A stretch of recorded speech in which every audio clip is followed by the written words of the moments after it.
Appreciate it. Hey, Ro, how you doing? Good. How are you? All right, all right. Hey, I'm so glad you're on tonight. We need to talk anyhow, but I really appreciate all the work you're doing. Thank you. Great stuff. Oh, And yes, welcome. indeed. So I want to say hello to everybody. Welcome to the Writer's Workshop. I'm Reverend Nathaniel Gadsden, and this, of course, is Ro Brady, and she is a writer par excellence. She's a business owner because she is an editor, and she's also a teacher and still teaching, by the way. Good for you. Way to do it. We need teachers. How's everything going in your neck of the woods? Oh, just been over here busy. That's the way to be. There's nothing wrong with busy, you know? Yes, indeed. There's some people who are not busy and they wish they were. Sitting around True. just wondering, what can they do? And it's like, hey, do something. Come on, man. Get moving. Do something. Happy Kwanzaa. Oh yeah, happy Kwanzaa. I've been seeing my buddy Maria's post on Kwanzaa. Oh, really? Okay. I got to see Yeah, that. she's been Oh, posting on Kwanzaa. oh, I have to check that out. Okay, real good. There's a program tomorrow that I'm looking forward to being a part of. And on the other hand, I'm so upset. Lord have mercy.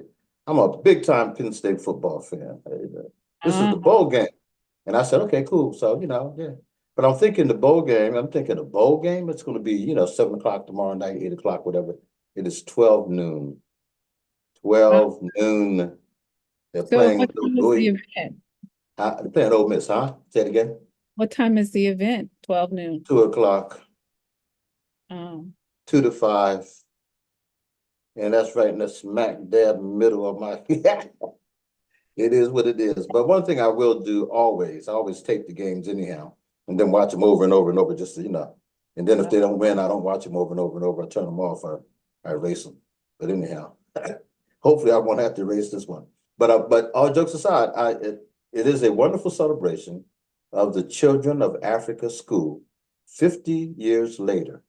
And I remember we had talked about doing something years ago to commemorate the wonderful Children of Africa School, which my kids went to when they were, like kindergarten age, quite frankly. And then right before they went to first grade. Um, yeah. And so Marsha Reeves, who a lot of people know, which she used to go by Karimu, and her husband was Kamal. His name is Jimmy Reeves. Marsha, when she came back from Penn State, she graduated from Penn State back in the day, and she created the Children of Africa School. And then that was located, by the way, in the Trinity Church, which sits right on, it used to be called Trinity, which sits right on the corner of 4th and McClay Street. We had that whole basement area. It was a beautiful thing. And all these kids were there. It was like a big time daycare with, a lot of teaching going on. There was a book that came out on the Eura Sasa educational system. And that was an African-centered educational system from around the country. And what was amazing about that is that front and center, very prominent in that book, was the Children of Africa School. And I had no idea that we didn't have any idea that they had, you know, uh, recognized us. And so anyhow, I was a parent, of course, and then I tried to help out as much as I could. But a lot of people were connected to that school. One story that jumps out of my mind, and like I said, 50 years later, it's incredible. And one story that jumps out of my mind is Bruce Bond, who used to be a radio personality, if you want to call him that. He was with Wink 104, and he had a real edge to him. And Bruce, one day when they were letting kids out of school, I think it was weather related or something had happened. He said they're going to be letting the Children of Africa School out early due to whatever. He says, so all you parents come and get your little Africans. And the way he said it, it was like, I mean, it was so funny the way he said. I got tickled. I thought, first off, we're proud to be called Africans, okay? We're the Children of Africa School. But, back in the day, there was fighting words. Let's be honest about it. And so the way he said it, we took it exactly the way he said it. So we had this big march and protest. We were up there by the Ben Franklin School. He came up and wanted to speak to us and talk about it and this and that. But I'll never forget that whole thing. I thought that was hilarious. Because on one hand, we wanted to be proud parents of African kids. And on the other hand, when he said, come and get your little Africans, it just kind of went through us a little bit. And I was like, hey, did you laugh or did you kill him? I don't know. It was funny though.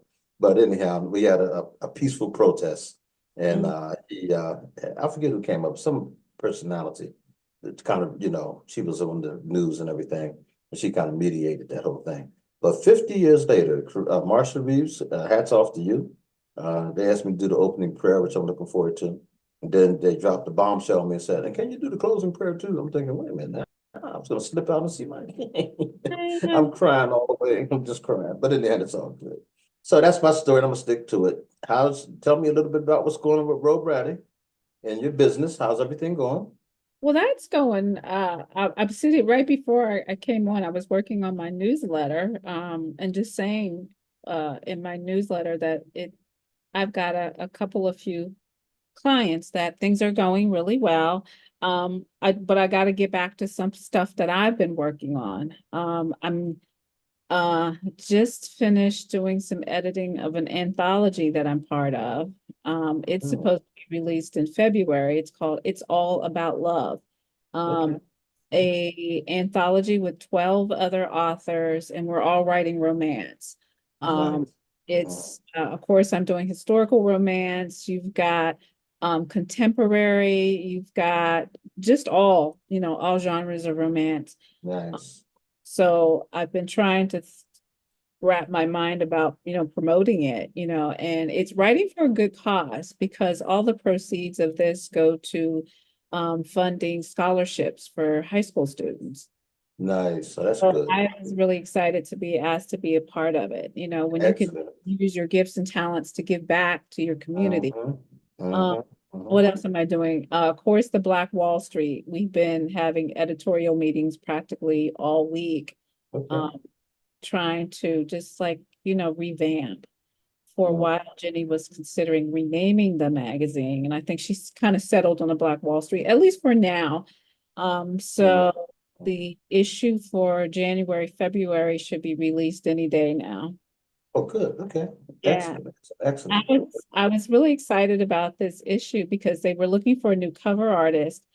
And my niece, who is an amazing artist, who is doing a new cover for my next poetry book, Mm-hmm. um, I automatically thought of her and the piece that she put together for the cover celebrating African American History Month is amazing. Mm. Kind of just threw this idea out to her, and she was like, "Oh, I think I could do that." So you Mm. I can't wait to see the cover.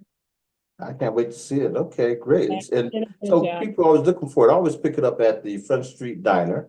That's where I see it mostly. But where else can people pick it up? Basically they put them out, and I mostly see them in little restaurants. Like I know Yeah. the peach tree on where's the peach tree at? Is that On Progress Avenue. Progress Avenue? I see them there. That's like the Yeah. place Mm-hmm. where I used to get them all the time because it was the closest to where I lived at.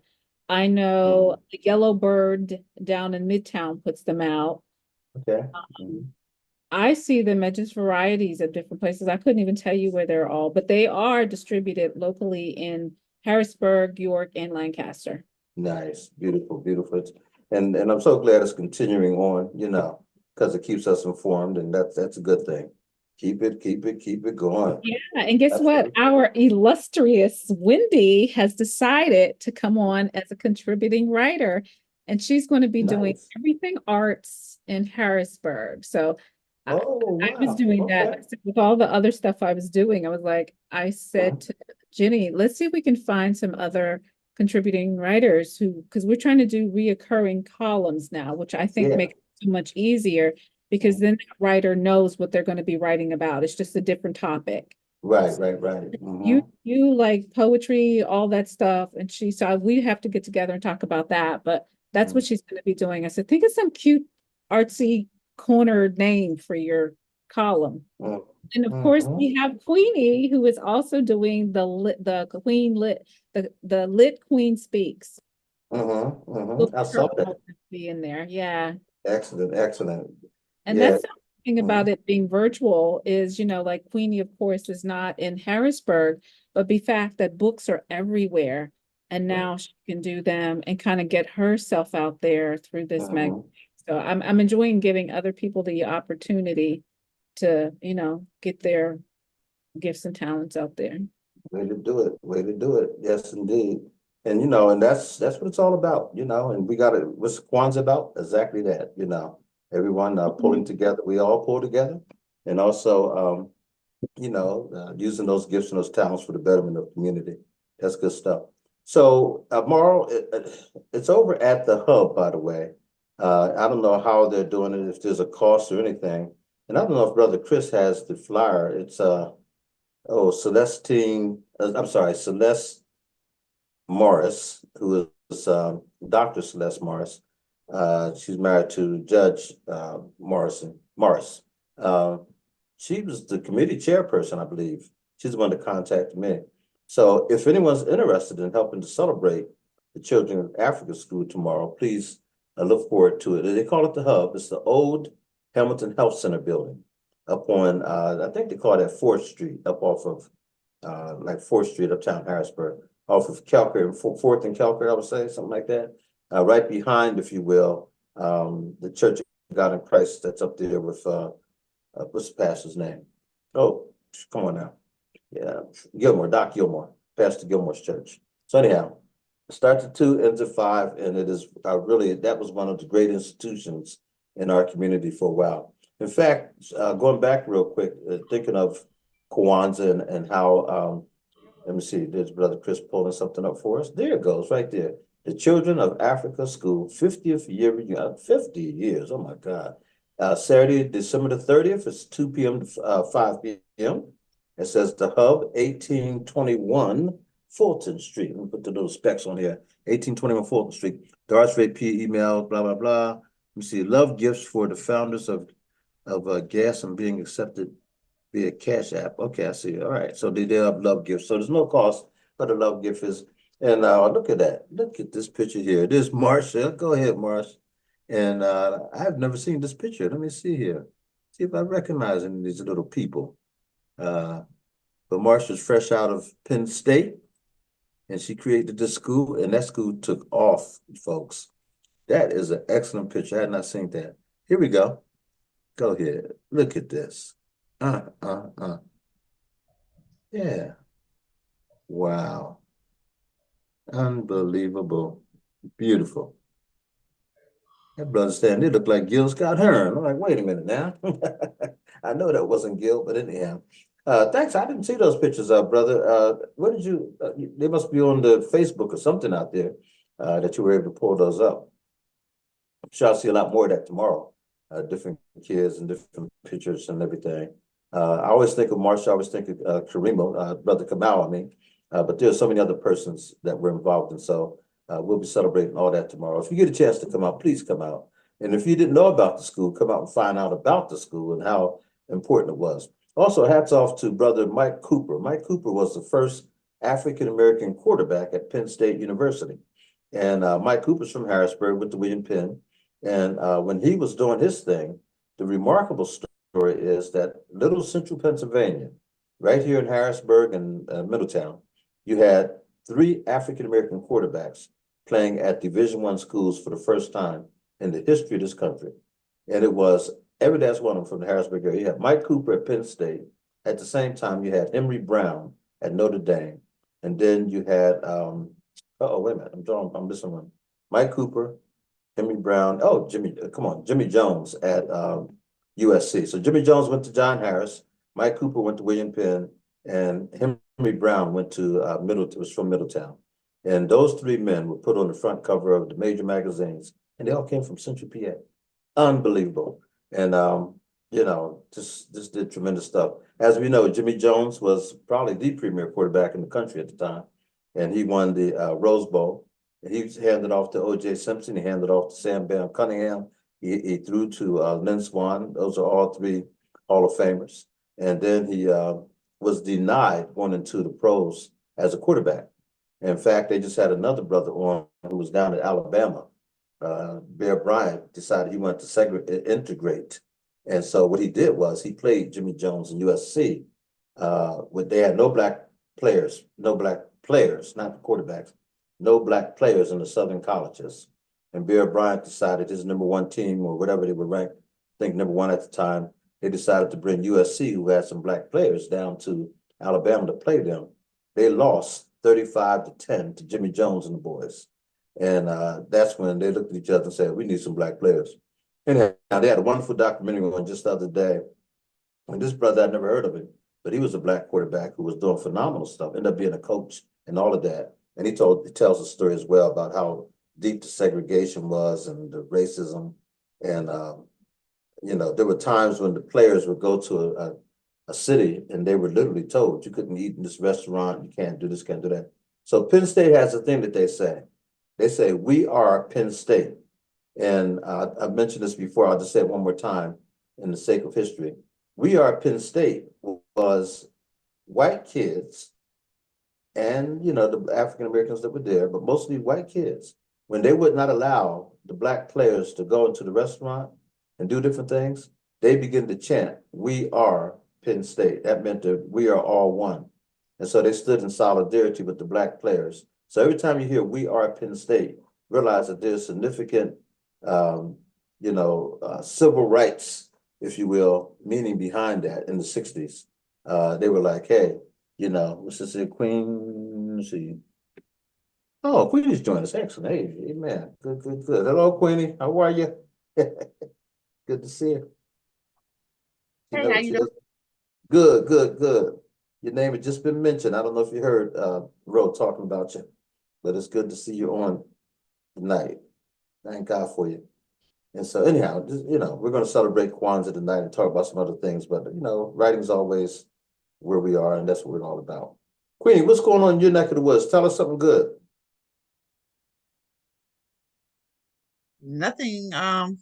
Right now I'm about to start the Lit Queen Speaks. It's like a talk, and I'm gonna be talking with this author, and we're gonna dissect all three of her books in her series starting next Friday night. Nice. 7:30 on IG. And then we have a African American book fair coming up in February in my hometown, and I'll probably be a part of that. But that's about it right now. All right. Okay. And do they accept people in the African American book fair? Is that for anybody that comes into that area? Or is it Yes, mostly it's for anybody. Really? Okay. Hmm? Is this the first time they did it? No, this is our second year doing it. Okay, okay. So tell us about for authors who may be interested in being featured there or having be a vendor, whatever they call it. How did it go about? Just it's, oh God, I can't even think of the name. I think it's called Upstate Black Book Fair.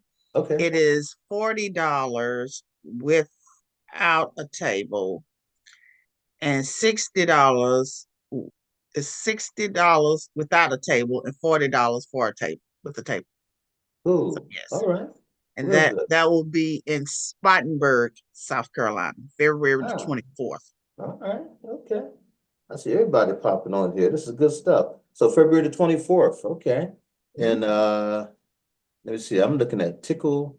Is it Tickle Mites? That's Hi, Rebecca. Nathan. It's Rebecca. How are you? Can you guys hear How me? you doing? All right. Yeah. Okay. I'm good. How are you? Welcome. Thank you. Yeah. So glad you're on tonight, Rebecca. Good, good, good. I want to know more about the tickle mice. We gotta hear more about that, okay? Sure. And also my man Neil Owens. Brother Neil, how you doing, man? Hey Nate, great. How you doing? Hey, I'm everybody. doing good, man. Doing good. Yeah, good to see you. Everybody getting ready for that new year, right? Oh yeah. Yeah. A whole new year. Come on now. Good stuff tonight. Well, listen, Rose on and Queenie is on. And so, we having a party up in here. This is good stuff tonight. So let's get it moving. I'm gonna ask before we get started talking, we're gonna ask Brother Chris if he'll bring up a video commemorating Kwanzaa as to set the mood tonight, and then we'll just take off. Everybody get a chance to, share.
Anybody comments or anything?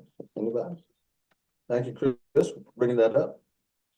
We are celebrating Kwanzaa. Hey, by the way, let me just get this out the way. I saw the new version of The Color Purple, and I absolutely loved it. And I know some people did, some people didn't. But for me, I can't wait to see it again. Okay, so I thought it was very good. So anyhow, that's I my loved it. I loved it, and I'm going back to see it again. All right, Queenie.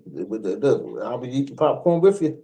I'm telling you, that was off the chart. I thought it was a great movie, you know. And most people that are commenting are saying the same thing. Some people didn't like it. I get it, you know. But I loved it. So anyhow, And can my I say one more endorsement thing? is, Did you know the one young woman please, go ahead. is from Simpsonville? That's why I was just gonna say the girl that plays Sophia Danielle Brooks, she's from our hometown, Simpsonville. Oh. Woo-hoo! Nice. Okay. She did excellent job.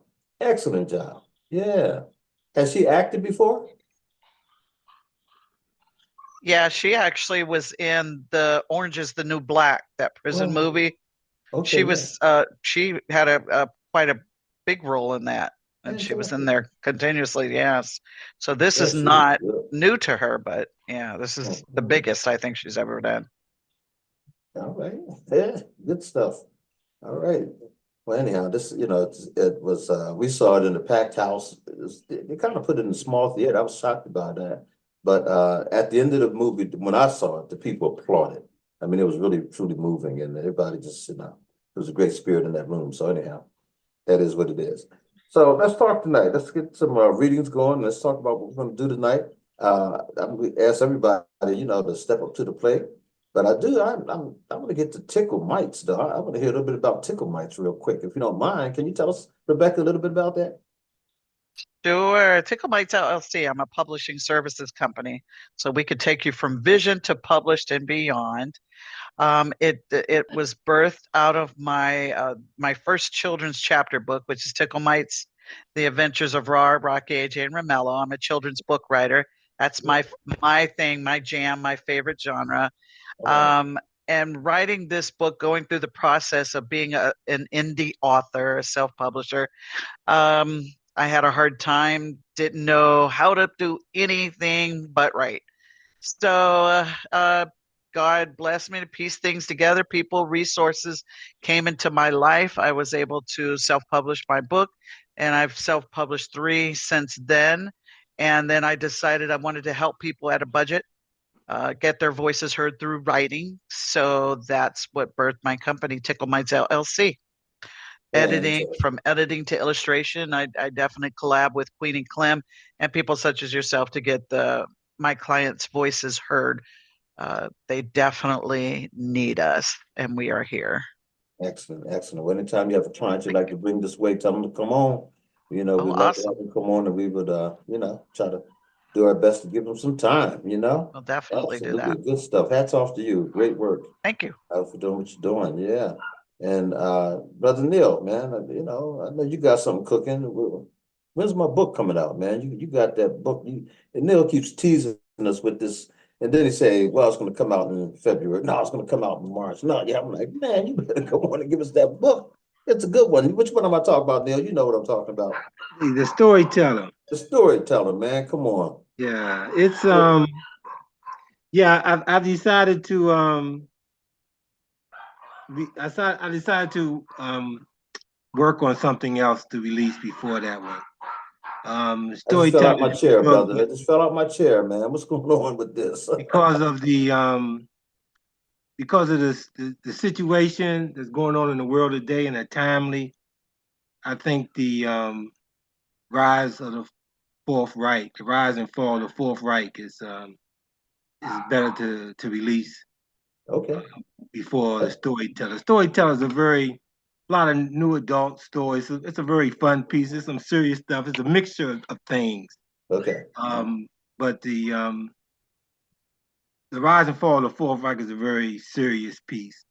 It's fiction, and I think it just fits the timing. So I'm gonna release that one first. Okay, cool. I get it. Well, I know you're a serious writer, doing some good stuff, man. So anytime you release something, just keep us informed, you know. Right. Yeah, because we're intrigued with the works. Yeah. Ro, I know you got some things coming up. You were telling us some things right before everyone else came on. And what's your latest project? Well, you said you're gonna get back to your projects. What's your latest project, Ro? I'm still working on the Kindle Vella stories. I've got three that are, well, three and two and a half that are published, one that I kind of put aside to start with the editing business. So I'm probably going to be working try to get back to that and at least get a couple more episodes finished. Probably in the next couple of months, release my second poetry short story. And I have an anthology that I shared earlier that'll be out next month. Fantastic. Excellent. Excellent. Got to keep it moving. You know, the first anthology we ever did with the Writers Workshop was back in, I'll say, the late 90s, early 2000s. I don't even know the date, but it was excellent. And I remember thinking, boy, we didn't put enough into this in terms of promoting it. And, you know, so we've decided to, and Terry's working on it now as we speak, you know, to package it and bring it out. Both, it has illustrations in it as well as just some very fine writing for some of the pioneers of the Writers Workshop. You know, we're celebrating, what, about 47? I don't know. We started in 1977, so someone do the math for me. But we're celebrating a whole bunch of years here, and we're looking to do a couple things. The other thing I will tell you is, with the great guy, our grants writer, his name is Dan. His son happens to be a filmmaker, and a serious filmmaker. I mean, I know he did some things, but no, this guy's doing all kinds of stuff. Well, anyhow, we're going to try to chronicle. My brother was going to do it, but he's gotten himself so involved with so many things. He has a play coming out in March at the Ware Theater down in Lancaster, which is a major piece. It's like part of Middlesville University. So he's doing a major production. So I said, look, man, you know, we'll do something else, but we got to get this thing moving. So anyhow, this Zaleski guy will be working with us to pull together a serious documentary on the Writers Workshop. And I'm glad I met this guy because he's a very serious documentarian. He's a very serious filmmaker. And so I may be calling on some of you to, you know, sit down and talk and, you know, do some of your stuff in front of the camera and all that kind of stuff, because I really want to tell the history and the story of what we've done over the years. And it's been a fun ride. I have to, you know, give God the glory, boy. I mean, when I think about the years and how fast this thing is gone, but also the people that have come this way. Oh my goodness, it's just been fantastic. And I've brought us some pictures and found some things that I almost forgot about, from Gwendolyn Brooks to Haki Mahabuti to, you know, Mary Baraka, Sonia Sanchez, going down the line. They've all been here. And so that's quite a, you know, it's quite a blessing. Let's put it that way. And then you and I, you know, we've all been here too. And no one's, you know, elevated higher than the next person. It's just really good. One of the hottest writers in the country right now is Kwame Alexander. I don't know if anyone noticed, but Kwame just won an Emmy for his you know, what was it called, Crossover. It was made into a theatrical production on one of those streaming things. I don't know if it's HBO, whoever, but anyhow, he won an Emmy, and the brother's well deserving. If you don't know Kwame's work, you want to check him out. He's really, really hot, going all over the country. But Kwame Alexander, and his father, by the way, is a celebrated writer, H.B. Alexander. I actually roomed with him when we were in Cuba and also in Beirut together. And so he has been, and they've both been here a number of times back in the day. And now Kwame's like out there, you know, and he goes to Africa quite a bit. One of his best buddies is Nikki Giovanni. They do a lot of work together.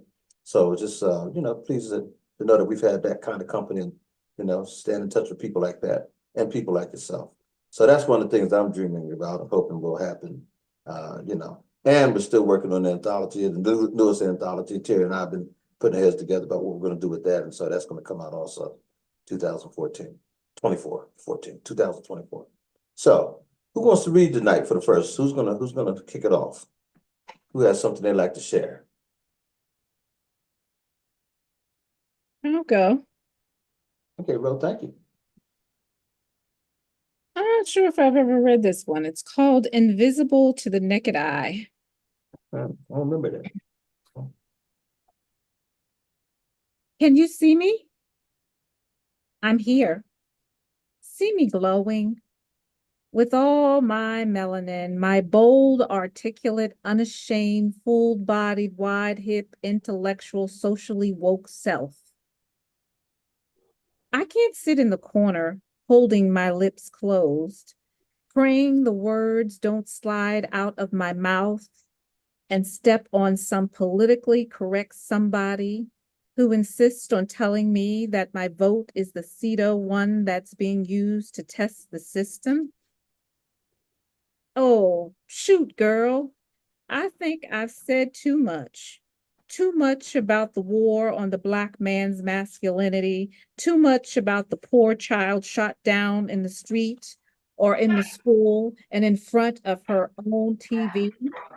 I'm trying my best not to blend in with the socially acceptable crowd that hides behind their socialist views, flaunting their wealth like funeral parlor fans in a hot city church. It's all too much. I'm turning off the idiot box, putting on my Black woman's cape of invisibility, and finding my way to the table, bringing the chair with me, along with the strong Black man who we can both equally have a seat at the table of diversity. Honey, it's all going to work itself out. Keep it on. Keep it on the main line, straight and tight. Let me ask you this again. Can you see me? Nice. That's good. Thank you. Hmm. Yeah. Okay. I see some snaps up. All right, Rebecca. Good stuff. Thank you, bro, for breaking the ice with that. Is that from one of your Hmm? is that an unreleased from an unreleased work, bro? Or- See, my problem is, it's like I keep trying to cut off my book. Like I have I do it this way. I have notebooks, like journals. And once I complete that journal, it's a book. But then I put more into it. I was like, oh, it's not published yet. I could put another poem in there. So I don't know. It might make the book and it might make the next book. Okay. Bro, you always have very thought-provoking poems. Mhm. You definitely could have a conversation about that poem. And Can You See Me? It's something that, well, Oprah said something years ago that resonated with me that makes me think what your poem kind of matches that. And she said, all people want to know is that they matter. Can you see me? Mhm. I'm here. I matter. I do exist. So I like that. That was good.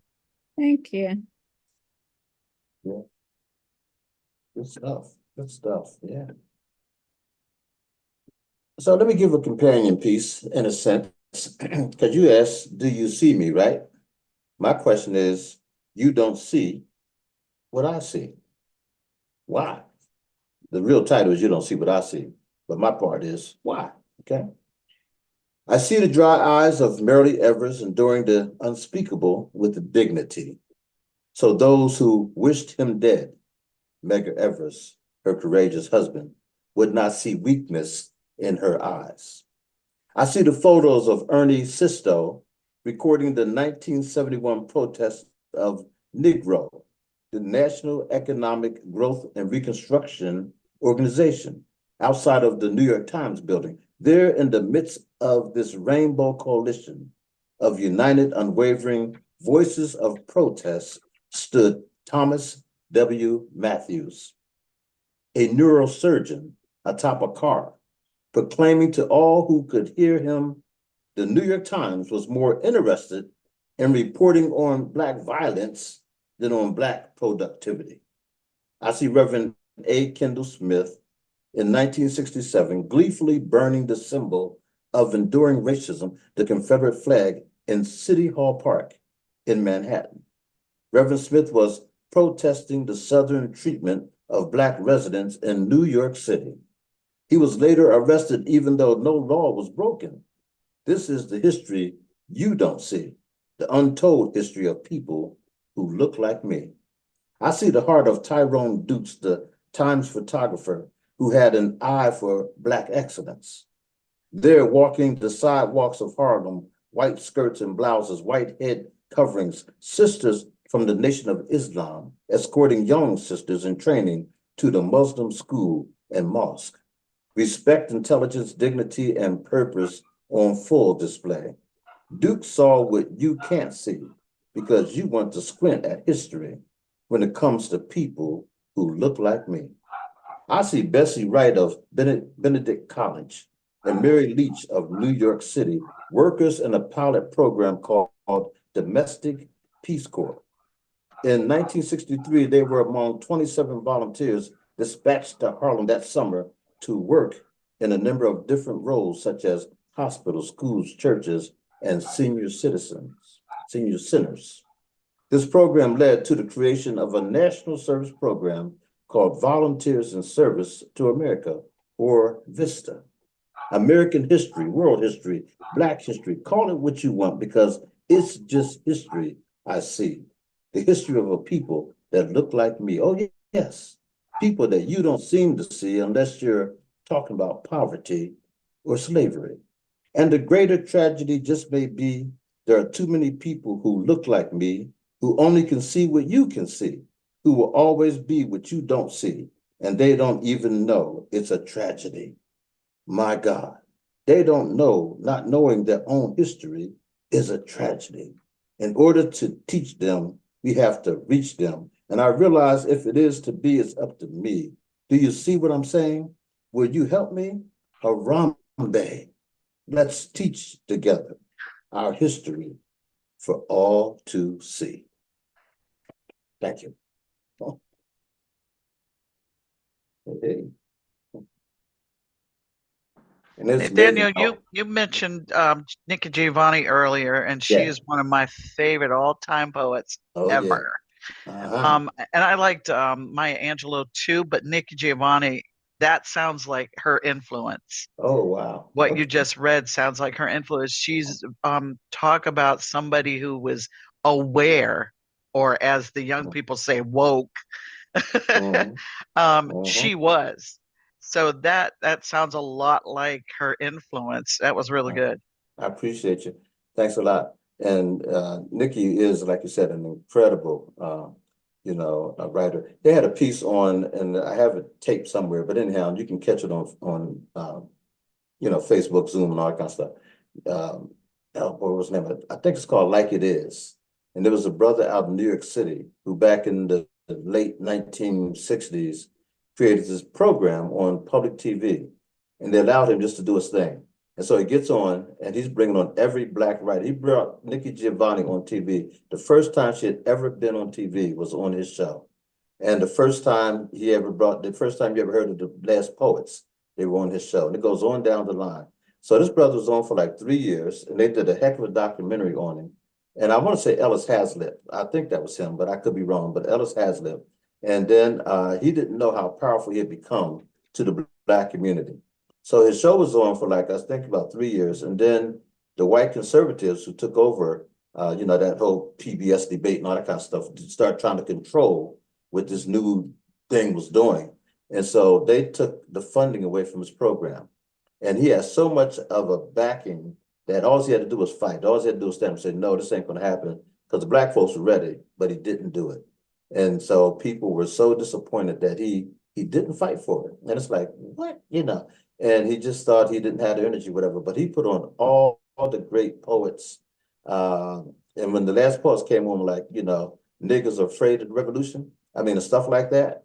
I mean, they were breaking it down on nationwide TV, and the folks were like, what the, but he had the courage to do it. But anyhow, he had a young Nikki Giovanni on, and she had the choir behind her. I don't know if you remember that. When she came on, she had that choir, and Peace Be Still was the piece that she did. And of course, that was on her album as well.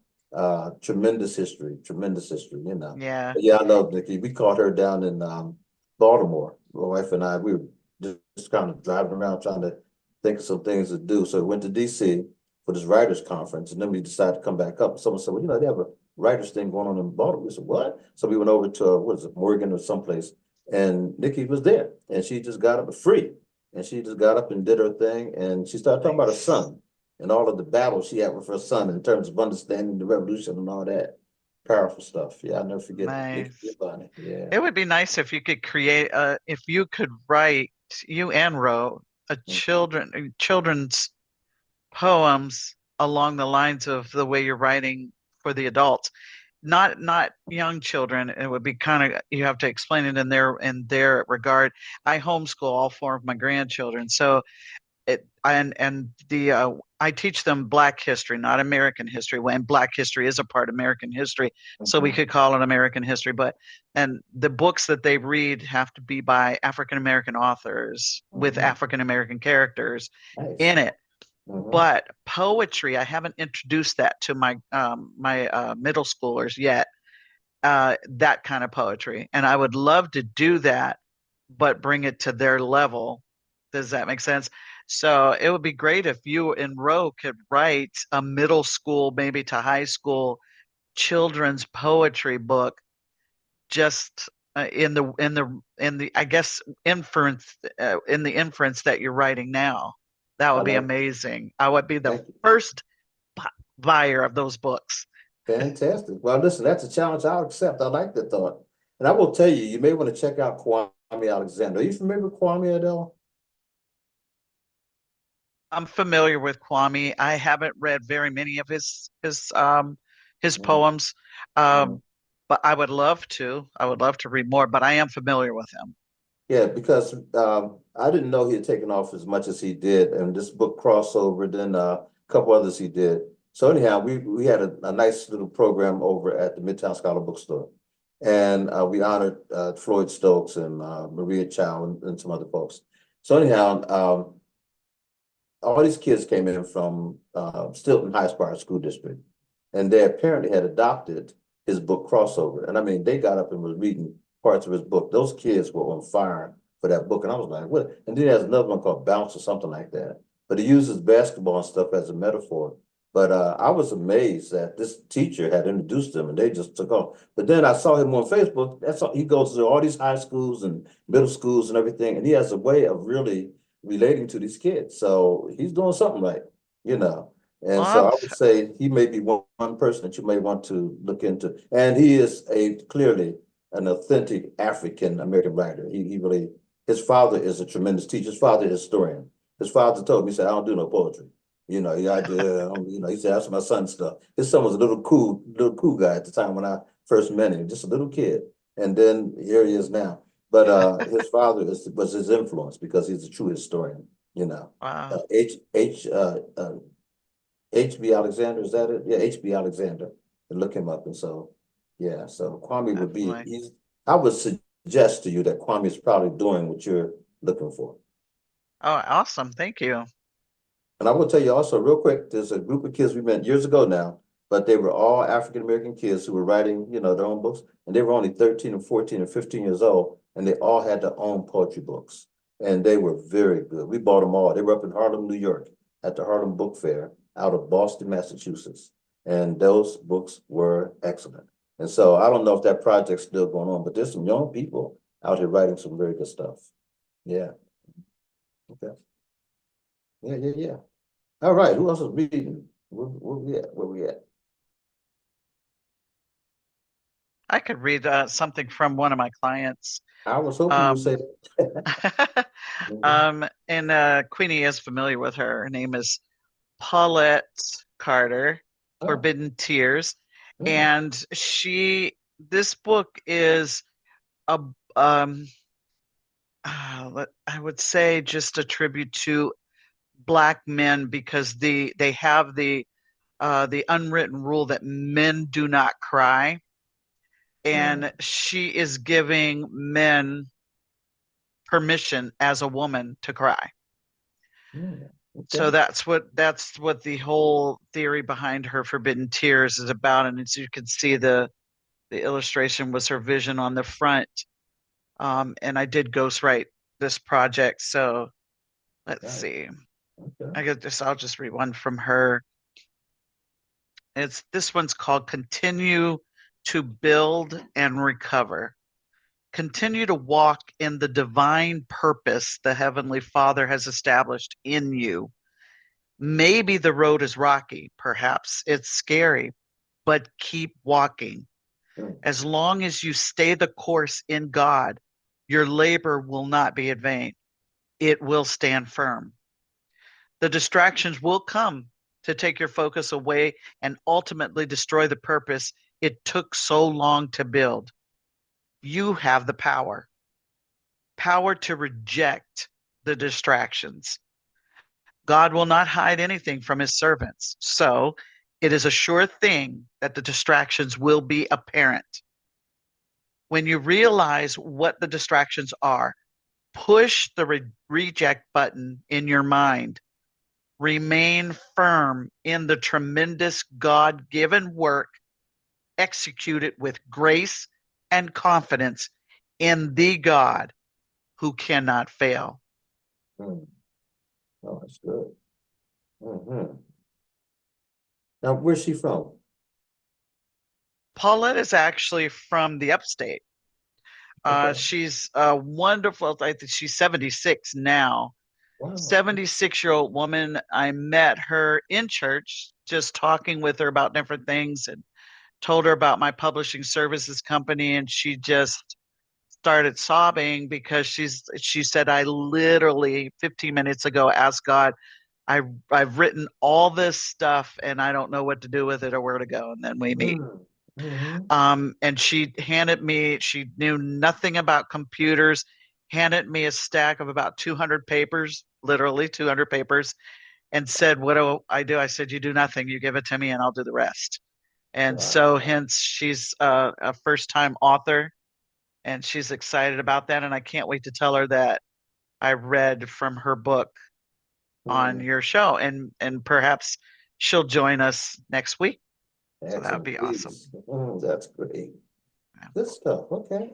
So you have permission to cry, Mr. Owens and Mr. Gadsden, and any other male that are on. You have permission to cry and feel. A little bit late for me because I've been crying for a long time. And by the way, listen, I'm sitting up in the theater watching The Color Purple. I don't know what touched me so much about that, but man, the tears are flowing. I mean, that movie really touched me, just the whole concept of, I love The Color Purple, the original one, but I'm telling you, this one really touched me. The songs, the color, the visualization, the realization of who we are as a people, it was powerful for me.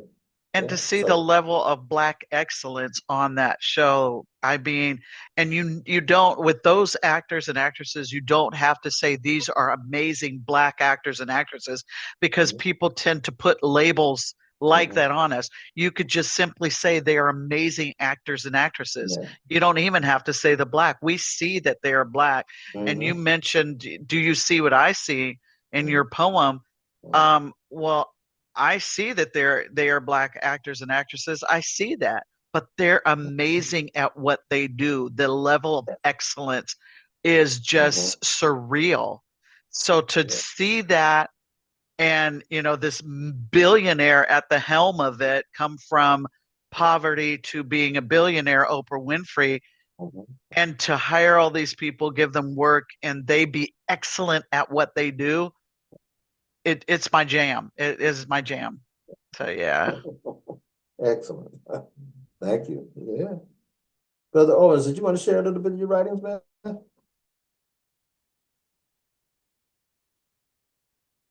You're still muted, brother. Yeah. I'll share something that I'm working on, the rise and fall of the Fourth Reich. This is seen as, let's give you a little background of one of the heroes of the story is protagonist is William, who is a black young black guy who's a reporter, and he lives in Harrisburg. And what the story is about, it's it's a fictional piece as to what might have happened if Ronald Reagan had died. And it kind of goes back to, it starts with the coup attempt of Alexander Haig, who put himself in charge when he wasn't supposed to be. So this is what the story is about. So this scene is going to be a scene of the people are protesting nationwide because of what is going on with this coup attempt. And so that's where the scene is going to be picked up with the guy in Harrisburg.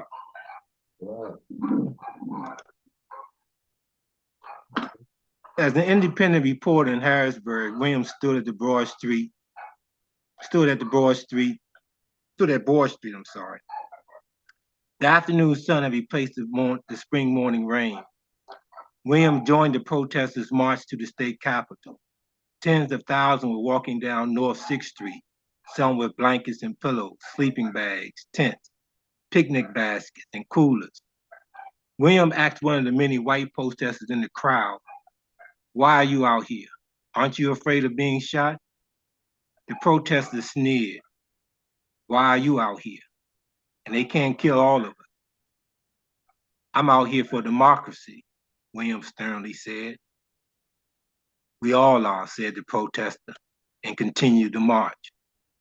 When the group William was among arrived on Forster Street, the National Guard had blocked off access to the state capitol complex. In front of the National Guard were riot police.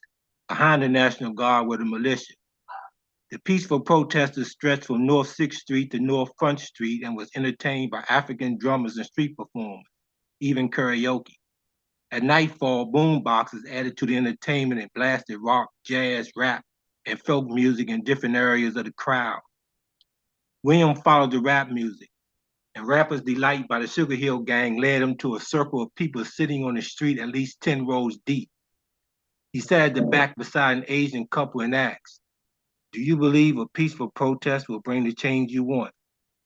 The man said, "I wouldn't be out here if I didn't.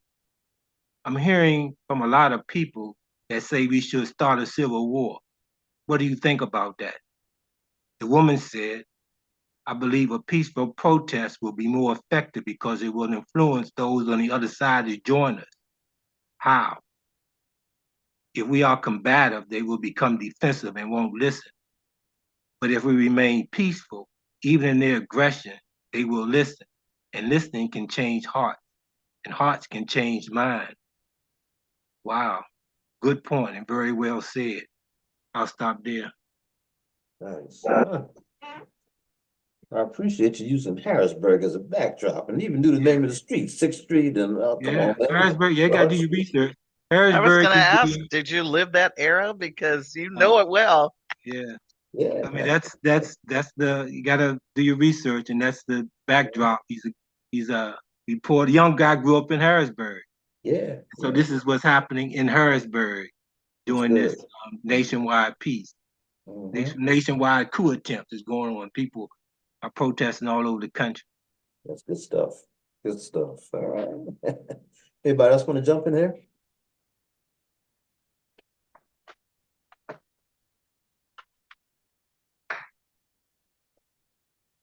Neil always has those stories where it's like when he gets to his last sentence, you're still waiting for like, okay. I started to picture the character. So that was really good because it being in Harrisburg, I could picture even more familiar. Yeah. Yeah, I like when you know, and all of you have that gift that when you read your works, I literally am seeing a picture, a movie, if you will, in my head. And I'm in it. And then when Neil says, "Well, I'm stop right there," I'm like, wow. What just happened here? And the same thing with Ro. I mean, all of you, you know, you paint a great picture, and so you're great writers. And I just enjoy listening to you. Yeah, I often wonder whether or not we should push more of that whole thing of the audio books, you know, because yeah. Well, not to take away from writing, but I'm not an audiobook fan because I like the actual book in my hand. yeah. And I think Queenie might feel the same way, but I love to be able to highlight and bookmark and you know, Sure. just and usually when a writer writes, and Ro, you can attest to this, you put your feeling into that.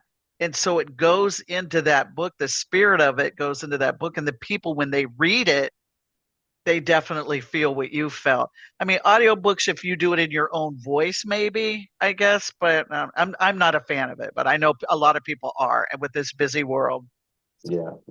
I was never a big time fan either, but I will tell you, I picked up a couple, Zula by Toni Morrison and a couple others. And yeah, I mean, I was like, hey, you know, I kind of got into it. It's amazing. And the one book in particular that Toni Morrison did that was really difficult. I'm trying to think of the title. It wasn't Big- Paradise? Which one? Was it Paradise? Paradise? It could be Paradise. I have been reading Paradise Mhm. probably since, I want to say 1992. I've been reading that book for a while because I keep rereading it, thinking I'm going to understand it better if I reread it. Mm. I've started Yeah. it. She was deep. And I think I Yeah, haven't yeah.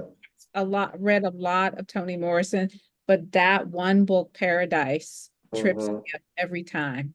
You know, that may be, you know, she was on Oprah Winfrey, and Oprah Winfrey took her to task. So it was like, wait a minute, you know, she was saying, I It's really a hard don't, you know, book to get through. it was, yeah, she Yeah, was, I bet you anything you're talking about it Paradise. probably was, because it was really complex, hard to understand. But as I'm listening to her break it down, I think I understood it a little bit more. And that was the interesting part on the audio, book version of that. I'm driving down the road and all of a sudden I'm like, wait a minute, I'm not beginning to understand this thing. What's going on here? You know, that kind of thing. Get it in audio if you're saying that, because I Yeah. looked at it. I have it on my shelf. I have all my, like, I always say my classics together. Like, I have a ton of poetry from Alice Walker, some of her really early stuff. I've got an autographed copy of Toni Morrison's True Love. And I keep them all together, but I look at the Paradise book and think about my reading goals for 2024, and I'm like, nah, Yeah. it just looks good on the Yeah. shelf, but nah. Yeah, Yeah. maybe audio. That's probably the one. Yeah. And I know the book Paradise too, because we actually have that one, but it may be, it's time to check it. And you know, unfortunately for me, we've moved so many times and I have stuff that's packed up in the place. I don't know where anything is these days. I couldn't even find my Kwanzaa set up for Kwanzaa. I mean, it's like, what? You know, we really just bought stuff again, you know, because I'm sure it's in one of these 2 or 3 storage bins that we have. Pat just gave away all her storage. I'm like, oh, my Kwanzaa stuff wasn't up in there, but anyhow, we're all good. But yeah, so when you have your classics and put stuff aside, yeah, you fall in love with those books. And interesting. Okay. So do me a favor. So it's about 5 minutes after 8. I'm gonna ask Brother Chris if he doesn't mind bringing up another video. He always does a tremendous job of pulling together some videos for us, you know, highlighting some poets and all that. And I don't want I've to got to actually jump off. Thank you so much. thank you for I being got a on. meeting in 15 minutes. Okay. God bless you, Rebecca. Thank you so much. Thank you. Bye. Bye, Queenie. Stay in touch. Bye. Okay. Would you mind giving us a little flavour of the book by reading from it? I get to read it? You do? Would you like him to read Y'all it? want to hear it? Yeah. All right. I'm going to stand up for That's this. great. This is the undefeated. Oh, we have it up here. Yes. Hello out there. Glad you all could join us. If you have the book, you can follow along in your text, or you can see it on the screen. This is for the unforgettable, the swift and sweet ones who hurdled history and opened a world of possible. The ones who survived America by any means necessary, and the ones who didn't.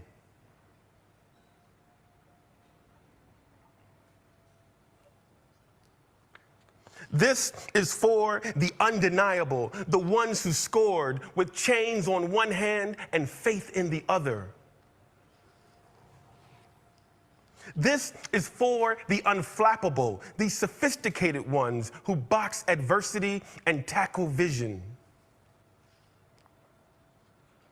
who shine their light for the world to see and don't stop till the break of dawn.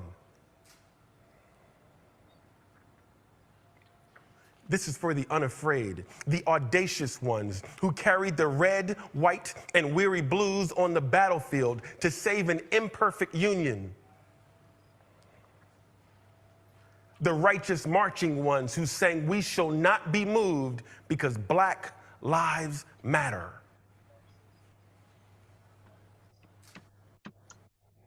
This is for the unspeakable.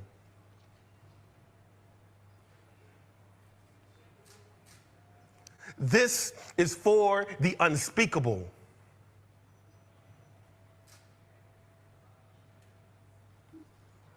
This is for the unspeakable.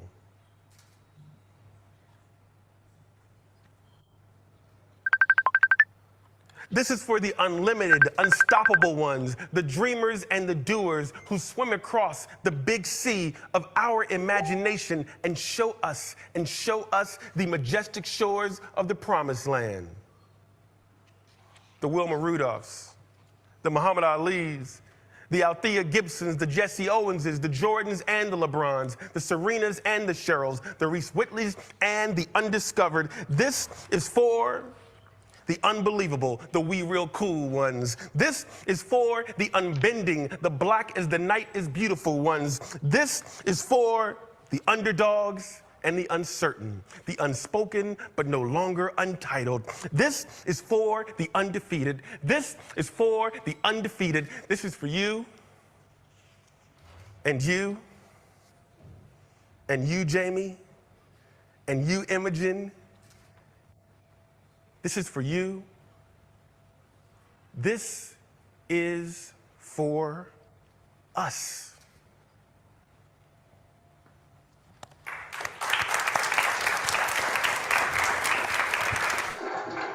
That's Kwame Alexander. That's really cool. Good presentation, brother. Yeah. The undefeated. I like that. Oh. Okay. Ro, what else you got?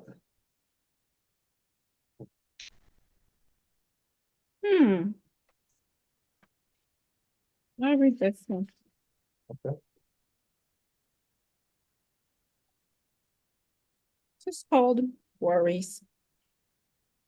The worries of this world clutter our brains like forgotten items on shopping list. We spend our days banishing old age, poverty, and forgotten dreams we wish we would have chased. Sweeping, sweeping, sweeping, they go, back in time to our younger selves. We were faster then. Our senses hadn't learned to tell us no. The hesitations of what might be or things we just might not see. Back then, we jumped over tall obstacles with relentless energy and zest. No worries of binding consequences or the burnished ashes of the past. We had enough running water to put out the fires that blaze below our feet. Sweeping, sweeping, sweeping, discretion's secret trash and forget-me-nots under the proverbial rug. Learn to dream with the doors of your mind swung wide open and be willing to look back at those things that garnish your hopes and dreams and sit you down in low places and think of them fondly as the learning spaces. Sweeping, sweeping, sweeping those thoughts away like burnished ashes. Life is standing up and walking away while I'm sitting down. Yesterday, you lost your Woody doll on the grocery store. You cried your eyes because you were blue. Now you wander off to parts of the world on your own, exploring. Little boy lost, no more. Little brother, you were, legs dragging the floor. Sweeping, sweeping, sweeping. Sweep no more. Worry no more. Yeah. Very nice. Sometimes I want to ask you, is that yours? Or was that Nikki? Who was that? Really good, high quality stuff, real good. Thank you. You're welcome. Good stuff. So, my brother, I like your explanation, by the way, Neil. You said why you decided to bring out, the pieces you're going to bring out to Third Reich. And that makes a lot of sense because you're so right, man. I don't know if you saw this or not, but they have 3 women who worked, who voted for Trump, and then they worked in the White House with him. And they've now come out against him, saying that he would be an absolute disaster if he were to win another election. And they just had them on, and they're going to show the full interview, I think, on Sunday. And these are 3 white women who were saying, people need to understand what we're talking about here. Somebody who unabashedly, tried to overthrow the government, who called people, who intimidates people, who does all kinds of stuff. And, and they're saying without any kind of hesitation, this guy would be a disaster to democracy, And so your book, your writings and what you're talking about right now, and think about all the people that's in cahoots with him, that's, trying to hold this guy up and trying to get him reelected. He's so bad, he don't even go to a debate. He said, man, Right. I got y'all about 30, 40 points. I don't need to go to no debate. Yeah, man. He's That's a wow. I Yeah. mean, there's a large portion of this country that I mean, as I told you, it goes back, man. These people were Nazis. I mean, they go back. I mean, Trump is a German. I mean, it goes back to like Wendy was talking about. She talked about the Bellamy salute. I mean, that's something real, man. That was how America in the Pledge of Allegiance, the kids in school saluted the flag. Same with the Nazi salute. I mean, it's just real, man. I mean, there's just history and it's facts and it's what this country is. Nobody want to talk about it, but that's what it is. And this guy, that's why I was saying about that the whole thing with Nixon, man. It was like nobody really talked about it. It was like, okay, well, it's just, he just made a mistake. But this man told the world, man, he was in charge. Right, he said, yes, he did. Yes, Yeah, I mean, he had a president, and the vice president was nowhere to be around. Was nowhere around. Was sounding, nobody couldn't even find him. He was like quiet as a mouse, man. You say this stuff and you say this stuff. Well, is that real? Yeah, that's real. Everything he said, absolutely, that's the way it happened. Well, even Nikki Haley just recently, within the past 24 hours or whatever, she does this whole explanation about, the Civil War. And the dude says, well, it's amazing that in 2023, you gave an explanation without ever mentioning slavery. And then she said, what you want me to say about slavery? Yeah. I mean, she asked that question. What do you want me to say? That was the reason for the Civil War. Slavery was the reason for the Civil War. Yeah. She want to talk about governments and having freedoms and different things. Freedoms. That's right. That's right. The South wanted the freedom to keep slaves. Yeah. That's what they wanted. That's what they wanted. Yeah.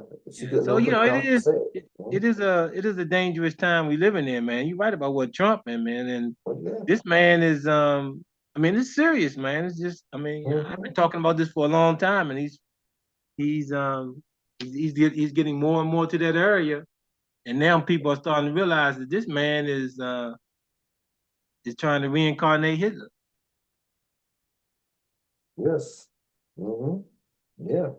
And the crazy part about a dictator or a person like him, and they asked him, would you be a dictator? He said, only on day one. Come on now. Day one. That's it right there. That's day it. One. I'm a dictator. Yeah. Day one, He didn't say, I may not be one the second. No, this guy's serious, man. But the crazy part about it is you can only be propped up by people who just blindly accept all the craziness that you do. So when they were, going to murder Gaddafi, they murdered him in the streets. He ruled, for iron fists. He had a vision for Africa that some people certainly didn't like, and he was something else. But when they decided to take him down, he just went down. Yeah, why? Because the people are the ones that propped him up in the first place. The same thing with Saddam Hussein, with Bin Laden, all those cats, man. When they lost their juice, they showed what Saddam Hussein had to do. He had his first big cabinet meeting, and he looked at one guy. The guy walks over and escorts the guy out. Within 5 minutes, that guy was executed. Right. For everyone to see. And then he started a whole pattern of just executing people that he didn't like, Right. and stuff like that. But then when he went down, where was he at? Down in a hole somewhere. Hiding. Yeah. It's like, you Saddam Hussein, man. What are you doing? You the best dude walking. Yeah, that's right. That's right. Yeah, once those people trying to know you, boy. And someone gave him up. Someone said, he's Oh, down yeah. Someone gave him up. Yeah, somebody gave him up. Yeah, somebody gave him up. Amazing, man. Yeah. Amazing stuff. So that's why your books are so important, man. It's so intriguing also, because you had the gift first off to tell the story. And hey, it is Lizelle. Hey, okay. How you doing, Lizelle? Good seeing you. You have the gift to tell the story, but you also have the volume. You have like a knack. You have you tell the story the way it should be told. And it's like, man, this sounds incredible, but guess what? This stuff really happens, folks. That's the crazy part about it. Stuff really happens. I mean, who could have said that before it happened, that Trump was going to have all these people come to the, Washington, D.C., and they're going to take over, and they're going to go around trying to kill Pelosi and the vice president. Come on now. Yeah. I mean, you don't write stuff like that. And then it happened. Right. Wow, unbelievable. Lazille, how you doing? Hi, good night, It's everyone. good to see you. Hello, Lizelle. Good to see you. Hi. Happy New Year. Happy, It happy is a happy New Year. It's Christmas, coming happy up. New Year. Your first time, huh? Yeah. Well, but anyhow, we're just doing some readings and stuff. Neil, I don't know if you had anything you wanted to share or just, Oh, kind of laughing. unfortunately, I didn't of all nights. I could look for something that I've said before and I could, Don't worry run about it it. through, Yeah, pull it out and say it again. but you do so well when you come on. You always have something to share. I don't know what happened So don't tonight. listen. I mean, I'm gonna need a break or something like that. But I guess my brains wasn't Well, functioning. listen, are they celebrating Kwanzaa? Are they celebrating Kwanzaa up in your neck of the woods, Lazille? Yeah, you'd have some people like different groups that does it. I saw some of them over the news celebrating the Kwanzaa. Okay, very good. Some of the schools and stuff take part in it. Yeah, Good. so it was good. Excellent, excellent, excellent. Yeah. How about you, Neil? Are they celebrating down your way in North Carolina then? I don't know. I've been away. I've been in South Carolina, but yeah, I mean, every state they have Kwanzaa. I know someone that they're having it somewhere. I'm just getting back just the other day. I've been gone a couple of weeks. Oh, okay. Okay, good stuff. But anyhow, again, this is the Writer's Workshop for anybody tuning in for the first time. We come on every Friday night here on The Voice, 17104 Harrisburg. And we want to thank Brother Chris Thomas and his beautiful wife, Melissa. They make a dynamic team together. And I thank you both for, making this platform accessible to people like myself and all those who are on here today. And I missed that little message here.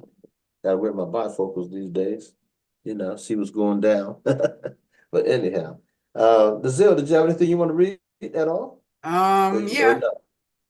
Okay. All right. This one is called Time to Unpack. I forgot I wrote it. I wrote this one here. Oh, but not today. I wrote it sometime 2 weeks, maybe a week ago or so. It's called Time to Unpack. Okay. I had some cleaning out to do because the garbage truck is coming soon. I carried this weight for years and realized it's time to unpack. It started with guilt and shame that always called my name. I thought I swept them outside, but somehow they came back for a ride.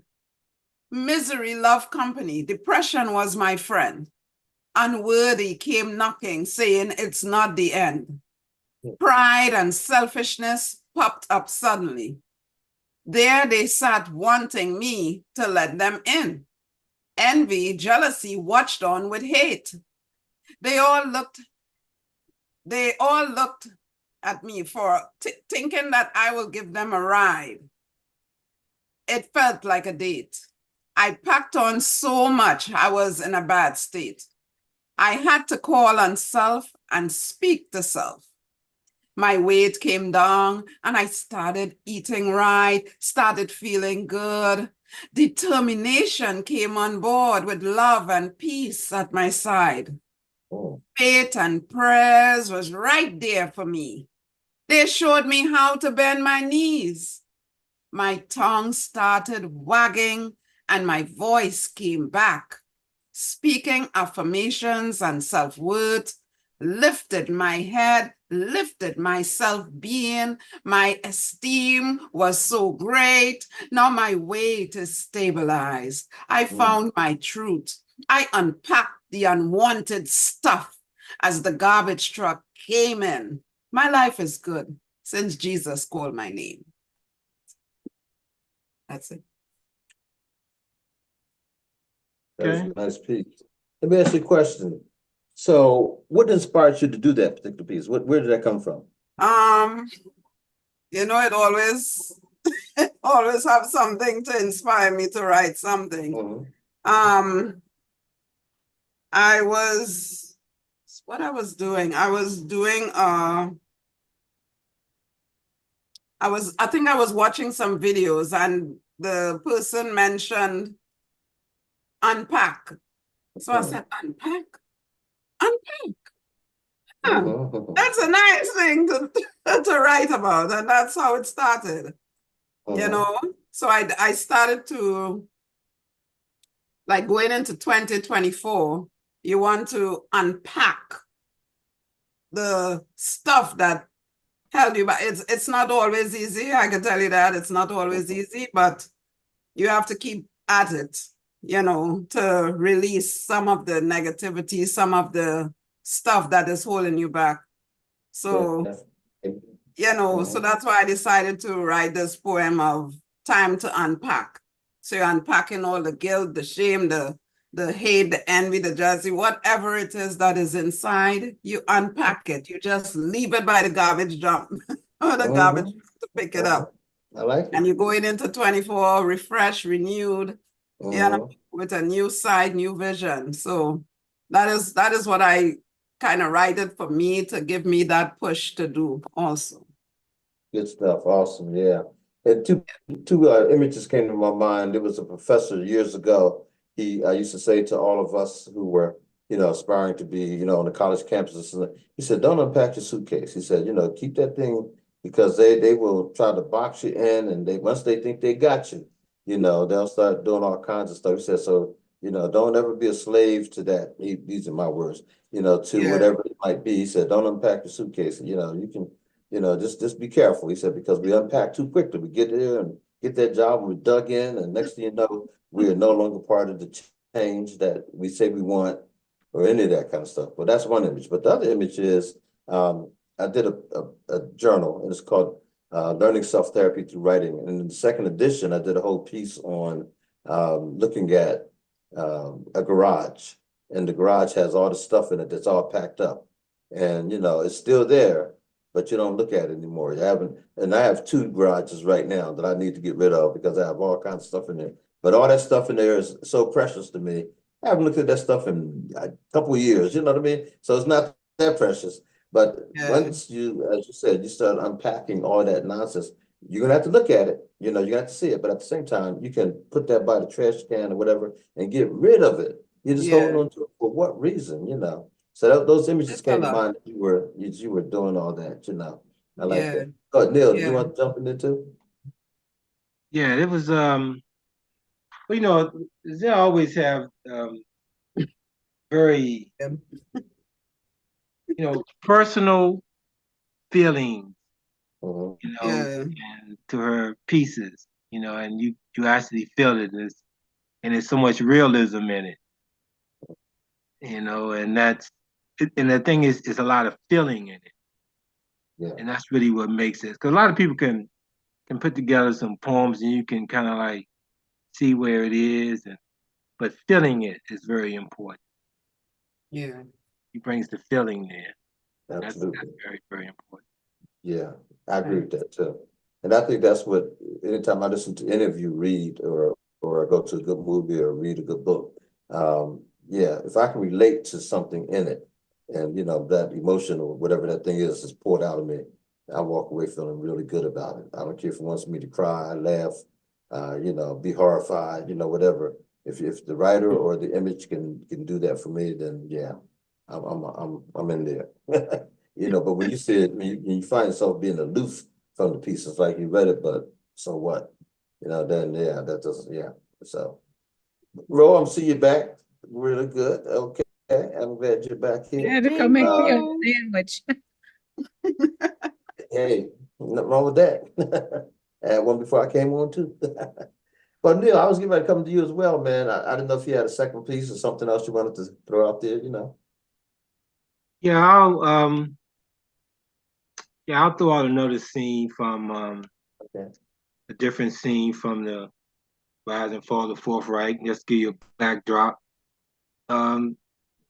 This is William is now in Wyoming, Mhm. and he's working on a story. And so I'll pick it up there. Okay. With all that was happening in the country, William had turned his investigative reporting to Sean Smith. Beth had become a dead end for information. Steve wasn't in the know, and Valerie had resigned. So he leaned on the information he had. In search of a black hangout to watch the president address to the nation, William entered a place called Cowboys Are Us and met a black cowboy named John Clark. What brings you to Cheyenne? John asked. I'm a reporter working on a story. Then you should be interviewing me. The history of black cowboys is the only good story around here. Black cowboys? I know about Deadwood Dick. You don't know about George Washington, George Robinson, and Zebrian Bates? Who are they? They rode with Billy the Kid. I know you heard of him. I have, but I didn't know black cowboys rode with him. Yeah, man, we were the first and baddest cowboys. Who you think taught those white boys how to rodeo? William nodded with his lips puckered and brows lifted. Who? Bill Pickett. Report on that. You sound excited but look angry. Which one is it? Both. I'm excited because the first cowboy was the black cowboy. I'm mad because people like you don't report it. Now that I know, I will report it. The music stopped and the television was unmuted. William said the president is getting ready to address the nation. What the F does he have to say now? Maybe he's reinstating the curfew. The president began to speak and everyone at the bar and tables had their ears and eyes locked on the television. In the first 20 seconds of his speech, the bar erupted with obscene language. Who the F he think he is talking to, John said. We ain't going nowhere. You better kiss my ass before I bust a cap in his. We ain't Jews, MF. You can't put that S on us and get away with it. I ain't going back to Africa. I wasn't born there. William had locked his eyes on every word of the president, and after his speech said to John, I knew that was coming. One of the cowboys at the bar fired a shot into the television and shouted, that dumb MF think the fight won't start for 30 days? It's on now, and we got guns too.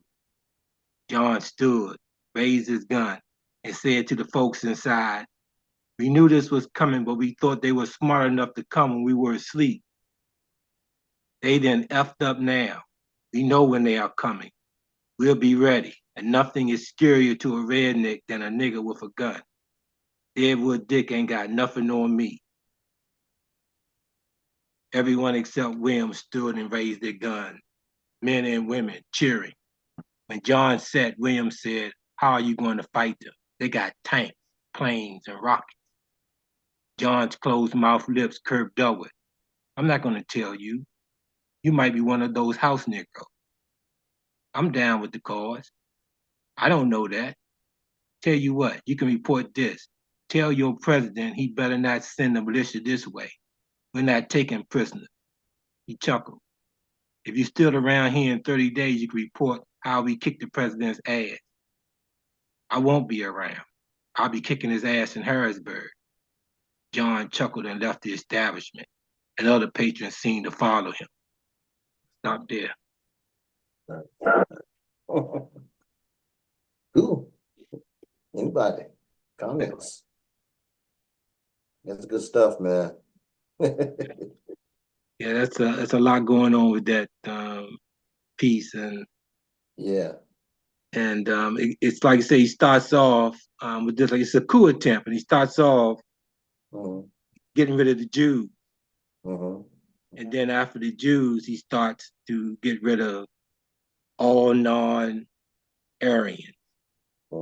He removes the citizenship, he revokes the citizenship of everyone who is non-Aryan. So he wants blacks, Hispanics, all of them, Asians out of the country. He's focused on having a white country only.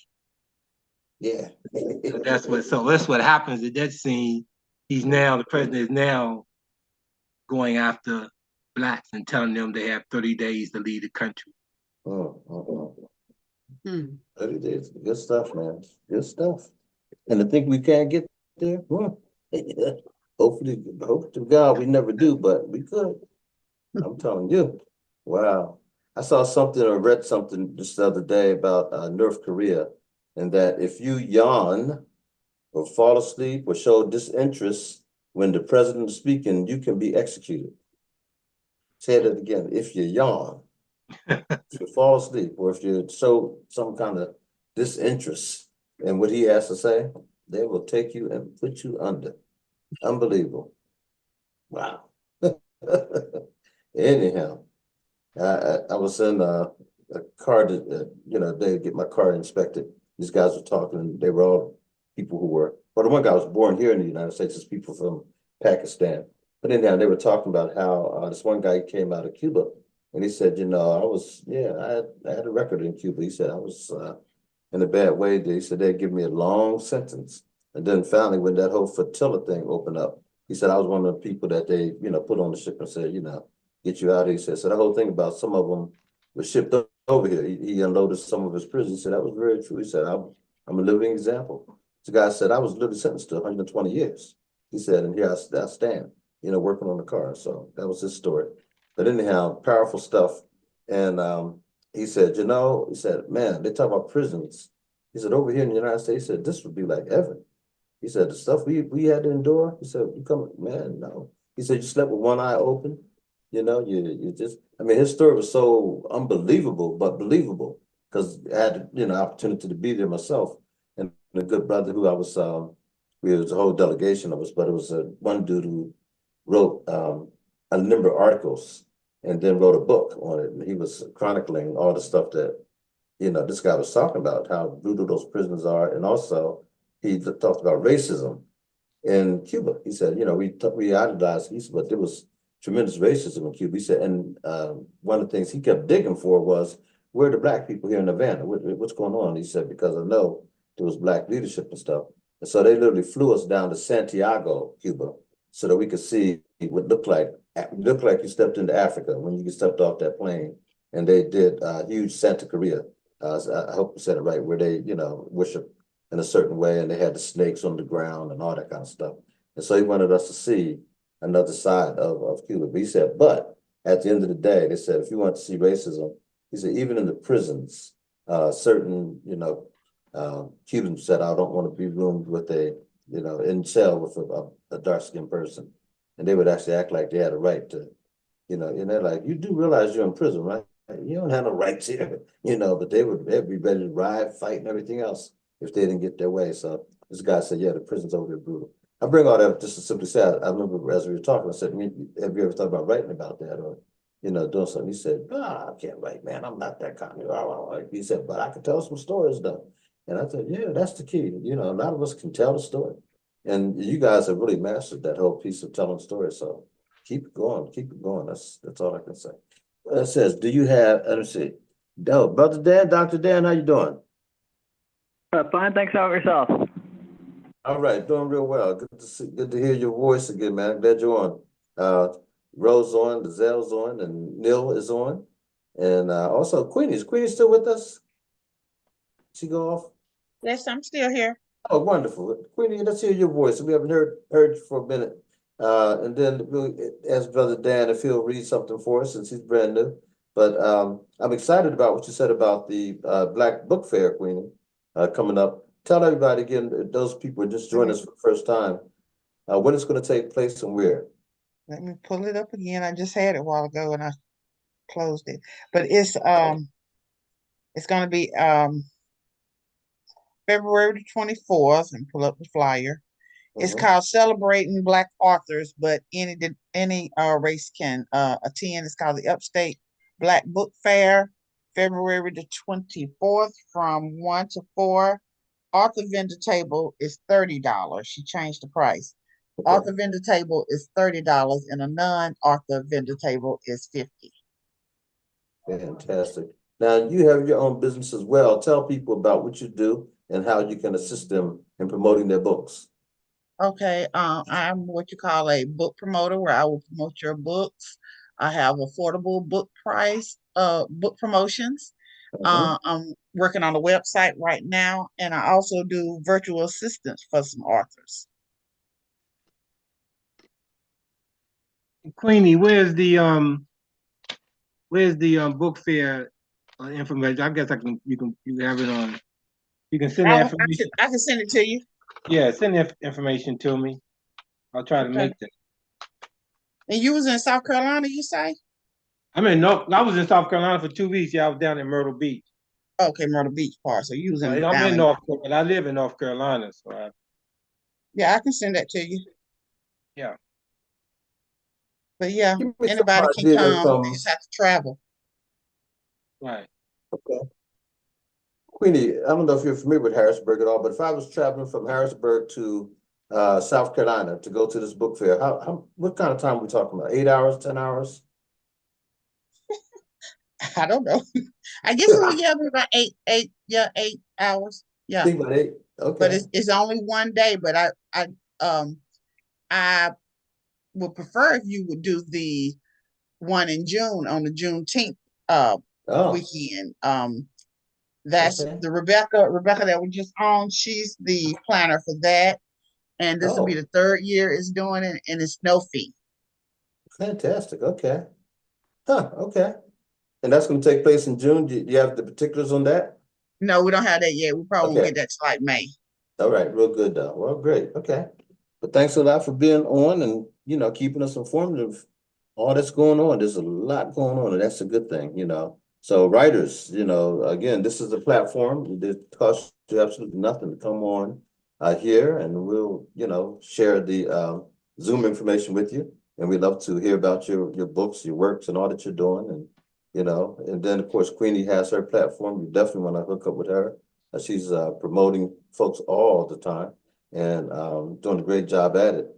So hook up with Queenie Clem. Just go online and look up Queenie Clem, CLEM, and check her out. Also, what's the other sister's name, Ro? I know you were, I think, featured in something she did. But Pat and my sister-in-law both in something. What's her name? I think she's out of North Carolina too. Terry's done a lot of work for it. Magazine, big magazine. Was that you, Ro? I'm pretty sure it was. Oh, you mean Zorni? Who? Zorni? Is that the one you're talking about? I was a featured poet in there. I'm not familiar with Zorni, no. So Yeah, there was, it's Ella Carey. Ella Carey, thank you very much. That's her right there. Ella Carey. Yeah. She's doing great stuff as well. We've never had her on this particular show, but I'd like to get on sometime. And I've done some work with her too, and everything. But those are platforms, folks, that are out there. Ella Carey, Queenie Clem, and many others, I'm sure, out there. Take advantage of them, get involved, okay? All right, Dr. Dan Snowden, did you have a poem for us tonight? Certainly. I'll scroll up here. Okay.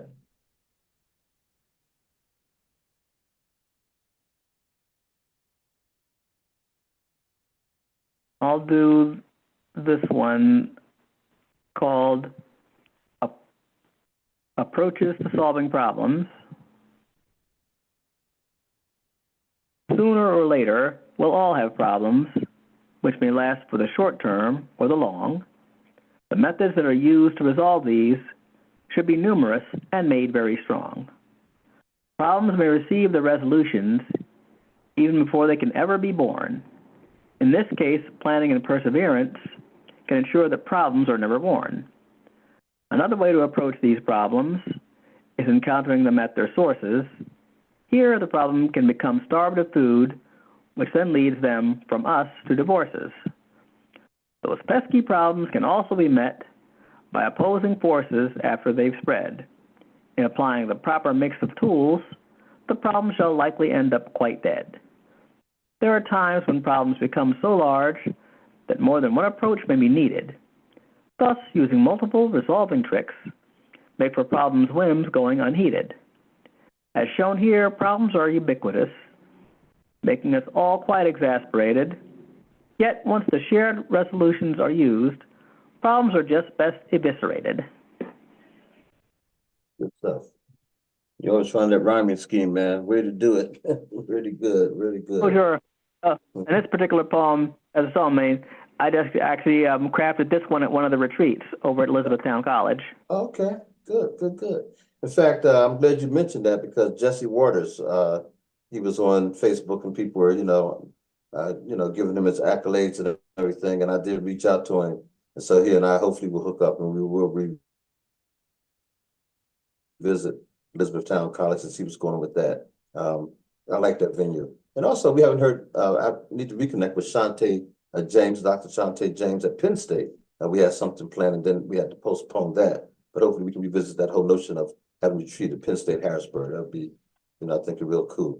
But Elizabethtown College, we've had some pretty good, nice events there, and we need to get back into that mindset, that flow, that spirit, all that kind of good stuff.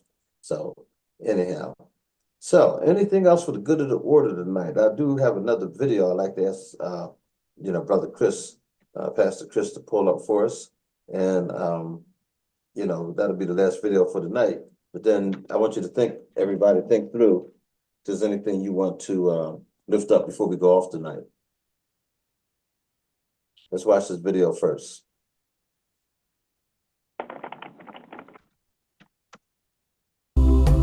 Seven Days of Kwanzaa, presented by the Black Educators Adult Learning Program and the Black Cultural Center. Happy Kwanzaa. What is Kwanzaa? Kwanzaa is a 7-day celebration held in the United States, Canada, and other parts of the world. It is celebrated from December 26th to January the 1st. Kwanzaa is a joyous celebration of Pan-African culture and community. For some, Kwanzaa is an alternative winter holiday. For others, it's an addition to Christmas, Hanukkah, and other celebrations. Kwanzaa centers on 7 all-important principles that can apply all year long. Kwanzaa was created in honor of the ancestral roots of African Americans, connecting them to their African origins. It was first observed in the United States in 1966 by its founder, Dr. Maulana Karenga. Kwanzaa is a Swahili word meaning first fruits. This celebration is defined by Nguzo Saba, meaning 7 principles. Each festival day is dedicated to a specific principle, marked by lighting a new candle in a 7-branch candle holder called a kinara. The middle candle is black. It represents the people of Africa. To the left are 3 red candles representing the struggle. On the right, representing hope, are 3 green candles. Since each candle represents a specific principle, they are lit one day at a time in a certain order, starting with the black candle.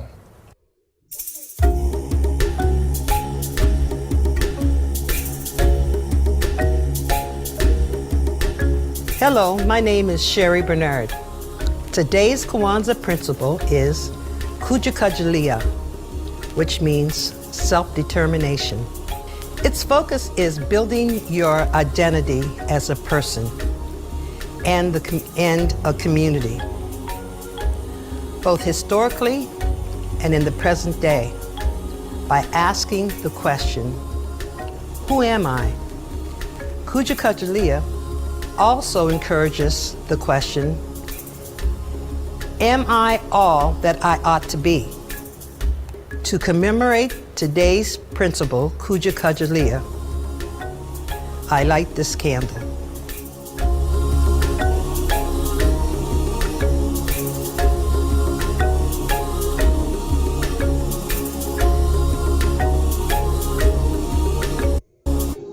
Nice. Kujikajalia. I like that word. Thank you, Chris. Thank you for pulling those up. And remember, Kwanzaa is, going to be celebrated through Monday. Again, I want to invite everybody out tomorrow afternoon, I'm sorry, from 2 to 5 at what's called the Hub. I think it was 1820 something. Brother Chris brought up the flyer there. It's the old Hamilton Health Center, those of you here in the Harrisburg area, up off of 4th and Kelker Street. And we're going to have a celebration of the Children of Africa School. And my kids went there when they were small. And they're celebrating the 50th anniversary of the founding of the Children of Africa School. And so this is long overdue. I'm glad somebody remembered just how important that school was back in the day. It was founded by Marcia Reeves, who we called her Karimu, and her husband, Jimmy Reeves, we called him Kamal. And they, created that fresh out of college, and that institution stood for a long time and meant a lot to a lot of people. And so hats off to the Children of Africa School. Anyhow, and I'm sure there's a lot of other things going on. There's some great celebrations taking place for the rest of Kwanzaa here. We have at least 3 more days: Saturday, Sunday, and Monday. Whatever you do, find time to celebrate it in your own way. There was a question asked whether or not Kwanzaa is on the downside, whether or not people are, beginning not to celebrate Kwanzaa. And I said, I have no idea, because I know I celebrate it every year. And so there were some people say, yeah, and other people said, no, it's still going strong. But whatever you do, just remember that it was created, not just for the 7 days, it was created to be really a part of our life cycle. It's, to be a way of life. So keep that in mind. Those principles are supposed to mean something. And for those of us who celebrate it, they do. They mean a lot. So anybody want to end with just some thoughts or I don't know if you have any readings or anything that's coming up that you know of, writing workshops or anything that, pops into your mind. We have a good, say, 12 minutes. Anybody want to lift up anything? Well, if I could, I'd just like to, since we're in the midst of Kwanzaa now, I'd like to do my Kwanzaa poem. Sure, go ahead. Okay. The Kwanzaa poem. There exists a holiday called Kwanzaa, which translates to first fruits of the harvest. Its focus involves 7 principles, the Nguzo Saba, as they are known best. The first principle is called Umoja. Unity is a concept it stands for, both individual and collective. It allows us to do even more. Next in line is Kujichagulia. Its meaning is self-determination. Through sound application of this idea, we can achieve all things in creation. Ujima comes to follow in sequence: collective work, responsibility. Sharing such as this among the people showcases their varied abilities. Ujima is the 4th principle. Cooperative economics is key. It ensures that our business ventures will be successful, thus for all to see. On the 5th day, Nia comes into play. Purpose is its paramount measure. Once it becomes established globally, sound results will come for all to treasure. Kuumba seems a favored principle, as it represents creativity. When displayed in positive arenas, it can be mankind's chief proclivity. Last but not least in the group is Imani. Faith is what this principle is about. It manifests itself in many ways, yet the best display is to sing and shout. Yes, Kwanzaa covers a full 7 days, each day with its own separate principle. Should Kwanzaa concepts be carried further, our people could become invincible. Good stuff, Dan. That's Dr. Dan Snowden, Kwanzaa Principles. Appreciate it. That's a good one. Oh, sure. I mean, and I appreciate you reading earlier, that one. Yeah, I appreciate you reading that Kwanzaa Festival as well. Yeah. So again, anybody that has any announcements that you want to make concerning anything? And Lizelle, did you have? I know you only got a chance to read one piece as well. Did you want to read another piece before we go off to Lizelle? Or No. if you can find something, okay? But in the meantime, Ro, anything coming up? Anybody interested in your business, Ro? How can they reach you? Oh, you can reach me at rbcleanpageediting@gmail.com. Say that again. RB for Ravina Brady, but it's rbcleanpageediting.gmail.com. at I thought I Gmail. was hearing that right. Clean page editing. That's cool. Okay, I like that. Okay. How about you, brother Neil? Anybody wanted to reach out to you and, you know?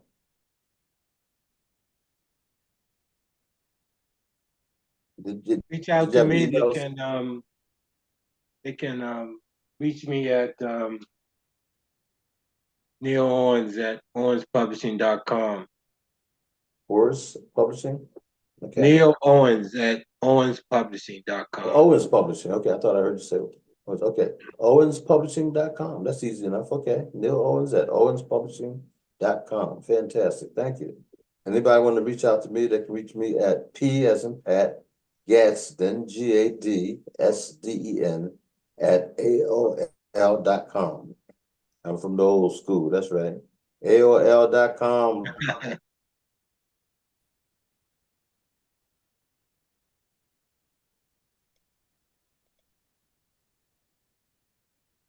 I've lost Nate. Is anybody else there? Yeah, I'm here. We lost Nate. Right? Oh, yeah, lose him. Frozen. I think my whole, okay. There you go. You guys can hear me now? Okay, I Yeah. was frozen. I thought y'all were frozen. I was the one frozen up. Jeez, I mean, I'm looking at y'all standing, I'm like, they all frozen. What's going on? I'm just talking, ain't nobody moving. I'm like, come on now. Okay, Lazille, you want to throw something on us real quick? I don't have anything to read. I just wanted to find out about are you doing any Martin Luther King stuff, January? Yes, we are. Yeah, in fact, we have a program that's going to take place on, I think it's that Monday. Yeah, that Monday the 15th. It's a breakfast, and that's what we're planning, but a real nice breakfast. And we're going to concentrate on Black health, that day, and that's why we're going to have the grits and the sausage. But anyhow, so it's going to be a really nice program. It's going to be a wonderful program. And so I'll tell you more about it. We're putting together the flyer and all that good stuff as we speak. There are a lot of programs going on. The NAACP, I believe, is having their annual dinner, our breakfast, I think, at the same time. And then there's also, because I know some people are being honored. And then and I think that's at the Wesley AME Church. Ours is out at, I can never think of the name of it, but anyhow, it's at the Colonial Park Mall. And it's Deborah Lynn's place. And anyone knows Deborah Lynn, that's what we have planned. And it's going to be a nice time. But the other thing is, we're going to have vendors, and all that good stuff. And so if you're interested in selling your works or being part of it, let us know. We'd love to have you. But also, I do know that the Christian Churches United, I think, is having something that afternoon on the 15th at 3 o'clock. Exactly where I don't have it in front of me, but I do know that Aisha Mobley had reached out and was wondering what we were doing. And so I think, we didn't want to have a conflict. So I'm pretty sure we don't have a conflict. But there's going to be a lot of programming going on, as you know, even throughout the weekend. That whole, weekend's going to be chock full of something going on. So, at least we forget Dr. Martin Luther King Jr. And all that he contributed, to our forward movement, so, yeah. And I really appreciate that piece that Kwame did, the book called The Undefeated. He named a lot of names in that piece and a lot of imagery, and told a very simple but poignant story about our people. I thought that was well done. So I'm going to thank Brother Chris for that video. Yeah. So having said that, there's a lot of the publishing opportunities, folks, out there. You have Roe Brady, you have Queenie Clem, you have, I'm drawing a blank again, Ro. You just said her name. Tickle mites. No, not Ro. Her too. Oh, yes, absolutely. Roberta. Yes. I was thinking of the other person. Who? Rebecca at Tickle Mites. Yeah, Rebecca. I said Roberta. Rebecca Tickle Mites. Yes, absolutely. And it looked like she's doing some really good work based on that book, The Tears, that she shown. But also the other lady that forget about it. It doesn't matter. There's a lot of folks out there who are doing good stuff. And so if you're really serious about being published, if you're really serious about having your book edited, if you're really serious about any services out there, this folks are right here tonight. that can help you, do that. And then even Neil, I know that you do most of your own books and everything, but do you help other authors as well, Neil? Yeah, I help authors. I have a couple authors that I help, and I do whatever I can to help them advance, Good, excellent. grow, and so I share my resources. I share everything basically with them. That's good, man. Okay. Yeah, because that's the thing, man. It's to it's to help others. I mean, that's what we're here to do. Yeah, and I want to mention Terry Martinez, who is our official publisher, if you will, T-Dub Publishing, and she's doing a great work and really gotten busy with a lot of authors here in the area who are seeking her out, and even people as far away as Florida and some other places. So she's doing real well with that. Busy as all get out, but making it happen. So that's what that's about. So anyhow, there's a lot going on. We appreciate having this platform here, and I hope that folks will take advantage of it. We're here every Friday night from 7 until 7 p.m. to 9 p.m. Eastern Standard Time, and we hope that you will, like I said, tell other people about it and come on and tell us about your works. Okay, Lazille, did you yes, no, nothing? Okay, we're good. No, all right, just am I muted? No, I'm not. All right, this is Kwanzaa one that I did at the school. I think I read it already, but I'll read it again. That's okay. Go and read it. And then we'll It's end called, with that. it's called What We Are. The first fruits, the first hands, the first tongue that spoke truth and knowledge. The hands that held together spoke the word of unity as it cries in our soul. As our feet dragged, tugged, and pulled like synchronized steps. But we fellowshipped in quiet tongues that understood thanks and praises. Our labor, our harvest, nestled in our bones and our minds, self-determination, perseverance, know thyself, write the vision, write your story, be collective of your work, preserve, build up, lift up, stand up, go into yourself and bring your truth. Be the mastermind of your game. Be driven by goals and visions that have purpose to achieve in your beliefs. Self speak to self to create, to elevate the talents that cries inside. As hands clasp, knees bend, tears flow, emotions go to the creator. Remember us, the people, the achievers, the inventors, the ancestors. Remember the struggles, the sweat and tears, the bleeding souls in graves that still speaks to us to push forward. The possibilities exist and lies ahead in abundance. A chance to grow, to change, be that change as the earth dance and sing your name. Kwanzaa, Kwanzaa, be the first fruits. That's good. Perfect way to end the program tonight. Thank you so much. And I'll see where Dan put up his contact information. Dan Snowden at AOL.com. Was that Dan E. Snowden or just Dan Snowden? It should be Dan E. Snowden. Yep, I thought I saw that. Dan E. Snowden at AOL.com. Yes. Excellent. Appreciate you. Thank you for that reading, Lazille. It's, like I said, a perfect way to end.